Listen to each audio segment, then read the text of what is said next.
Alrighty, everybody. Welcome into No Such Time to Main. And today, we're reading through Matthew chapter 7 through 9 today. I recorded a little bit of this. I have to come back again and record it because apparently I didn't hit record at all on the last one. So let's just get into it. Judging others, chapter 7. Do not judge, or you too will be judged for the same way you judge others. You will be judged. With the measure you use, it will be measured to you. Why do you look at a speck of sawdust in your brother's eyes and pay no attention to the plank in your own? How can you say to your brother, let me take the speck out of your eye, when all the time there's a plank in your own eye? You hypocrite, first take the plank out of your own eye, and then you will see clearly to remove the speck from your brother's eye. Do not give the dog what is scarred sacred. Do not throw your pearls to pigs. If you do, they may trample them under their feet and turn and tear you to pieces. So, this right here, I'm gonna read the chapter. I'm gonna read through chapter 8 today. So there's gonna be two chapters today. So, this right here stating, don't judge other people. A lot of people judge others, um, based upon history or what they do now or something and so forth. A lot of people do that. A lot of people will go and try to bring people down because they judge other human beings. All right. The thing I look at like this is if you don't like being judged yourself, why would you judge another human being? The thing I don't like is a lot of people throw people under the bus, but then don't like being thrown under the bus themselves. They will block people, they will ban people, and this is specifically on the internet. You see this a lot with the people on the internet where they don't take, they don't take initiative. They don't take, they don't take the blame for the thing that they did, but they'll sit there and blame everybody all day. So when there's an outrage on the internet, people start to realize that they did something wrong and messed up too. And you'll see this with people all the time where they make mistakes, but they judge people, and sometimes they don't like to take them. And I'm a guy who always gets crushed when it comes to a mistake I make. Like, I go around and I tell people to stop. And then people send a mob of people after me, even though I'm sitting there correcting the problem that's supposed to be corrected because everybody else is so busy blaming me. So if you don't like being blamed, if you don't like being harassed, don't do it to other people. Period. Don't sit there and stalk the internet for that one particular person, especially when you're doing the exact same thing. So, ask, seek, knock. Ask, and it will be given to you. Seek, and you will find it. Knock, and the door will be opened to you. For everyone who asks to receive, the one who seeks finds, and to the one who knocks, the door will be opened. Which of you, if your son asks for bread, will give him a stone? Or, if he asks for fish, will give him a snake? If you then, though you are evil, know how to give good gifts to your children, how much more will your Father in heaven give good gifts to those who ask him? So, in everything, do to others what you would have done to you. For this sums the law and law up, the prophet and the law and the prophet. Sorry. So again, don't be judging people based on what they do. For if you do it, you're gonna get that same exact judgment. Now, there's a few YouTubers out there, not pointing any fingers, but there's one specifically. There's a couple actually that do the exact same thing that everybody else is doing. I will get the brunt of every single problem while they get away scot-free doing whatever the hell they want. Now, I'm not going to say any names here, but there's somebody particularly that I had to call out on his nonsense. And when I called him out, guess what he did? Blocked me. Because he is doing exactly what he's blaming everybody else of. And the guy wants to complain about stuff. but doesn't want to get off the internet and actually do a real hard manual labor job. So I'm saying this to you guys: quit pandering to these YouTubers. They're just people behind the camera. Please, for the love of God, stop pandering to these people on YouTube that are big names. They're making money off of us. Free will. We pay to watch them talk. What I'm doing right here, I don't get paid for this. I'm doing it for the graces of God. But there's a lot of people on the internet that get paid way too much to talk to us, and then we look at them like idols, and we need to stop doing that. So the narrow and the wide gates, enter through the narrow gate. For wide is the gate, and the broad is the road that leads to destruction, and many enter through it. But small is the gate, and narrow the road that leads to life, and only a few find it. So, true and false prophets. Watch out for false prophets. They come to you in sheep's clothing, but inwardly they are ferocious wolves. By their fruit you will recognize them. Do people pick grapes from thorn bushes, or figs from thistles? Likewise, every good tree bears good fruit, but a bad tree bears bad fruit. A good tree cannot bear bad fruit, and a bad tree cannot bear good fruit. Every tree that does not bear good fruit is cut down and thrown into the fire. Thus by their fruit you will recognize them.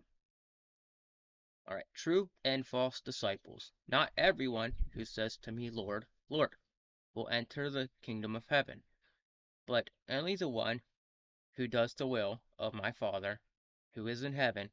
Many will say to me on that day, Lord, Lord, we do not prophesy in your name, drive out demons, and in your name perform any miracles. Then I will tell them plainly, I never knew you. Away from me, you evildoers. So he's basically saying that they probably won't be let into heaven if they're doing evil stuff, or if not everybody that is claiming they're of Christ is going to make it into heaven. Just remember that.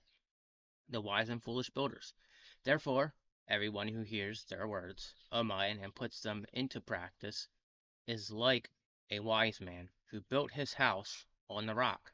The rain came down, the streams rose, and the wind blew and beat against the house, yet it did not fall, because it had its foundation on the rock. But everyone who hears these words of mine and does not put them into practice is like a foolish man who built his house on sand. The rain came down, the stream rose, and the wind blew and beat against the house, and it fell with a great crash. When Jesus had finished saying these things, they were amazed at his teaching, because he taught as one who had authority and not as their teacher of the law. So again, I said this in the last one I didn't record. But Jesus was really good at teaching this because he had the authority to teach it. He had showed proof, and God let everybody know that the Lord Jesus Christ is coming, and that's why they know Jesus Christ is here. So Jesus heals a man with leprosy, chapter 8. When Jesus came down from the mountainside, large crowds followed him. A man with leprosy came and knelt before him and said, Lord, if you are willing, you can clean me. Jesus reached out his hand and touched the man. I am willing, he said, be clean. Immediately he was cleansed of his leprosy. Then Jesus said to him, see that you don't tell anyone, but go, show yourself to the priest, and offer the gift Moses commands, as a testimony to them. The faith of a centurion. When Jesus entered the Capernaum and Centurion, sorry, I apologize for everything. These are just hard to announce. A centurion came to him, asking for help. Lord, he said, my servant lies at home, paralyzed, suffering. liberty, Jesus, terribly. Jesus said to him, "Shall I come and heal him?" The centurion replied, "Lord, I did not destroy, I do not deserve to have you come under my roof, but just say the word, and my servant will be healed. For I myself am a man under authority with soldiers under me. I tell this one, go, and he goes, and that one, come, and he comes. I say to my servant, do this, and he does it." When Jesus heard this, he was amazed, and said to those following him, "Truly, I tell you, I have not found anyone in Israel with such great faith. I say to you that many will come from the east and the west, and I will take their place at the feast with Abraham, Isaac, and Jacob in the kingdom of heaven. But the subjects of the kingdom will be thrown outside into the darkness, where there will be weeping and gnashing of teeth." Jesus said to the centurion, uh, "Go, let it be done, just as you believed it would." And his servant was healed at that moment. Jesus heals many. When Jesus came into Peter's house, he saw Peter's mother-in-law laying in a bed with a fever. He touched her hand, and the fever left and her, and she got up and began to wait on him. When the evening came, many who were demon-possessed were brought to him, and he drove out the spirit with a word and healed all the sickness. This is this was to fulfill the spoken through the prophet Isaiah. He took up the infirmities and bore our disease. The cost of following Jesus. When Jesus saw the crowd around him, he gave orders to cross to the other side of the lake. Then a teacher of the law came to him and said, "Teacher, I will follow you wherever you go." Jesus replied, "Foxes have dens and birds have nests, but Son of Man has no place to lay his head." Another disciple said to him, "First, let me go and bury my father." Jesus told him, "Follow me, and let the dead bury their own dead."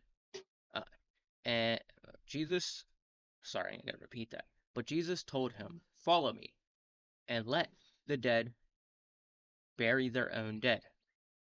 Jesus calms the storm.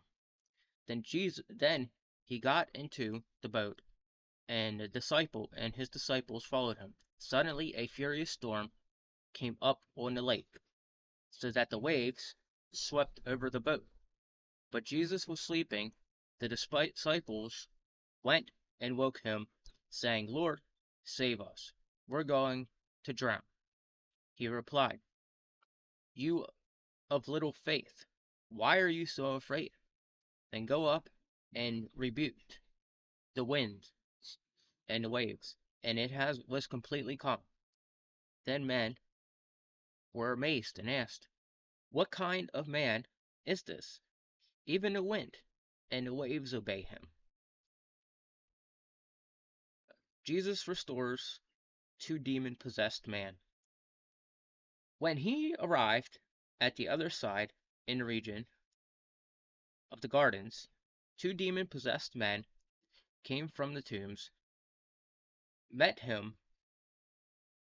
They were so violent that no one could pass that way. No one could pass that way. "What do you want with us, Son of God?" they shouted. "Have you come here to torture us before the appointed time?"